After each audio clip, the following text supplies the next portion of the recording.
Kuwait convener పగడాల అంజన్ కుమార్ గారిని మాట్లాడవలసిందిగా కోరుతున్నాను. అందరికీ నమస్కారం. ఈరోజు కువైట్ జనసేన పార్టీ ఆఫీసులో అటు జనసేన ఇటు టీడీపీ ఆత్మీయ సమావేశం చేయడం చాలా సంతోషంగా ఉంది. దీనికి ముఖ్య ఉద్దేశం ఏంటంటే, సోదరులారా, ఈ చూస్తున్న ప్రతి ఒక్కరు కూడా ముఖ్యంగా మీరు అర్థం చేసుకోవాల్సింది, మనం ఎన్ని సీట్లు మనం తీసుకున్నాం, వాళ్ళు ఎన్ని సీట్లు కాదు, మనకు మొత్తం కనిపిస్తుంది 175. 175 స్థానాలంటే అటు టీడీపీ ఉండని, జనసేన ఉండి, ఒక బీజేపీ ఉండని, మనకు అందరం కల ఏకంగా మనం అందరం కలిసి ఈసారి మన అభ్యర్థి వాడు ఎవరికి ఇచ్చినా ముగ్గురు కలుసుకొని ఎవరికి ఇచ్చినా మనం వారి విజయంలో మనం కీలక పాత్ర చేయాల్సింది. ఇప్పుడు ముఖ్యంగా ఓటు, ఆ ఓటులను మనం ఏ రకంగా ముందుకు తీసుకొని పోవాలి ప్రతి ఒక్కరు కూడా మీరు ఆలోచించండి.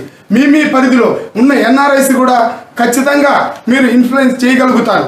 మన వాళ్ళకి చెప్పి, మనం ముఖ్యంగా అన్నయ్య స్టాలిన్ ఎప్పుడో చెప్పాడు, నువ్వు ముగ్గురికి చెప్పు, ఆ ముగ్గురికి చేయి అని చెప్పి. లాస్ట్లో చూస్తే విపరీతంగా ఫాలోయింగ్, ఆయన చెప్పిన స్లోగన్ అనేది విపరీతంగా మొత్తం స్ప్రెడ్ అయిపోయింది. అదే మరి మనం అందరం కూడా ఇక్కడి నుంచి మనం ఎంతమంది పోగలుగుతామో, అరే గల్ఫ్ నుంచి వచ్చినాడు, కువైట్ నుంచి ఓటేయడానికి వచ్చినాడు, ఓటేయడానికి అంత దూరం నుంచి ఇక్కడికి వచ్చినాడు, కొన్ని లక్షల రూపాయలు ఖర్చు పెట్టినాడు అంటే మన మీద ఒక నమ్మకం ఏర్పడుతుంది. మన చుట్టుపక్కల ఉన్న వాళ్ళు అందరికీ చెబుతాం, ఈసారి మన ఉమ్మడి మన అభ్యర్థులు అందరినీ గెలిపించుకునేదానికి శాయశక్తిలో కష్టపడతాం.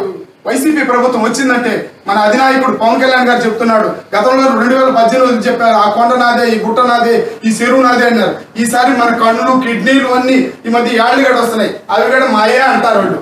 మేమే నీళ్ళు ఇస్తున్నాం, మేమే గ్యాస్ ఇస్తున్నాం, మేమే బియ్యం ఇస్తున్నాం, అవి మాయే. ఆ కిడ్నీలు, కళ్ళు, గుండె అన్ని మాయే. ఒక్కొక్క రోజు ఒక్కొక్క వస్తువు మా వాళ్ళకి కావాలి వైసీపీ వాడికి. ఎందుకంటే తిని కిడ్నీలు, గుండెకే అన్ని పోయినాయి వైసీపీ వాళ్ళకు.